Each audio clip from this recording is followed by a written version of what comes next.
क्योंकि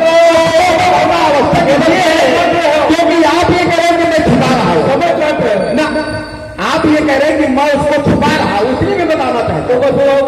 अभी आप नहीं बता पाए। अभी आपने क्या है, आपकी दृष्टि क्या है? आपकी दृष्टि है कि आप ज्ञान से उसको जानना चाहते हो और हमने भक्ति से उसको जानना है। ये अंतर हमारे आप में है। और जब ज्ञान से व्यक्ति जानता है तो उसे बहुत कुछ ढूंढना पड़ता है। जैसे एक वृक्ष है, आम का वृक्ष है, तो एक व्यक्ति ने वृक्ष को ऊपर की तरफ देखा, एक व्यक्ति ने वृक्ष को नीचे की तरफ देखा। तो जो नीचे की तरफ देखेगा उसे भूमि के भी नीचे जाना पड़ेगा, और भूमि के नीचे जब वो पहुंचेगा तो जल मिलेगी, जल के नीचे गुठली मिलेगी। वृक्ष की उत्पत्ति कहां से? जल के नीचे गुठली मिलती है। जल के नीचे गुठली का अर्थ है कि वृक्ष की उत्पत्ति गुठली से हुई है। घर के नीचे मिली गुठली, वृक्ष की उत्पत्ति गुठली से हुई है। जल के नीचे मिली गुठली, वृक्ष की जल के नीचे कहीं गुठली मिलती है। जल के मूल क्या है? उत्पत्ति काहे से? जल के नीचे उत्पत्ति उत्पत्ति काहे से? अब केवल उत्पत्ति काहे से? वृक्ष की उत्पत्ति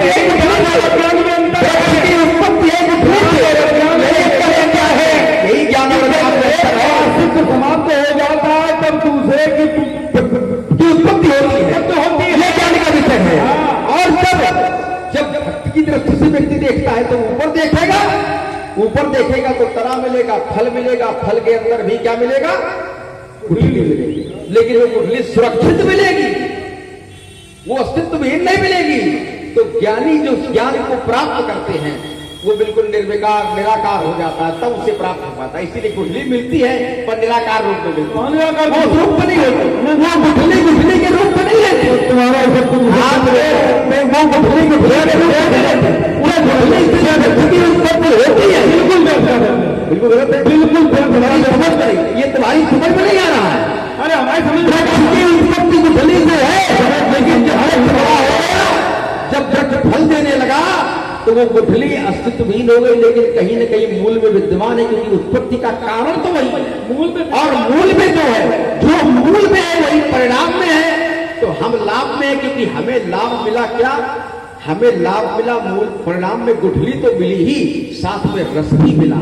और आप नीचे गए तो गुठली भी सुरक्षित आपको नहीं मिलेगी। इसलिए इधर आओ, हमारी तरफ आओ, हमारी दृष्टि से देखो उसको, अपनी दृष्टि से ना देखो। हमारी दृष्टि से देखोगे तो आपको अच्छा लगेगा, अपनी दृष्टि से देखो ऐसे घूमते रहोगे और फिर भी जान करके भी यही अनजान की स्थिति बनी रहेगी, क्योंकि सामने रहेगा पर दिखाई नहीं पड़ेगा, समझ में नहीं आएगा आपको, ना आप समझ पाओगे। कारण क्या है कि उसका स्वरूप रूप कैसा है ये अभी तक आप जानते नहीं हो। अब हम ये भी जानते हैं कि हम बता भी दें तो भी आप नहीं जान पाओगे। एक यही सूत्र है, उसके गले में वरमाला पड़ी है, जान जाओ। जो नहीं जान सकते हो क्योंकि आज तक वरमाला ही आपसे नहीं पड़ी है, और वरमाला पड़ी होती है तो आप जानते कि वरमाला ऐसी होती है, तो आप समझ जाते कि ये है धनुष तोड़ने वाला। तो इसलिए पहले जानो फिर मानो। आपने मान पहले लिया है, जान पाया नहीं है।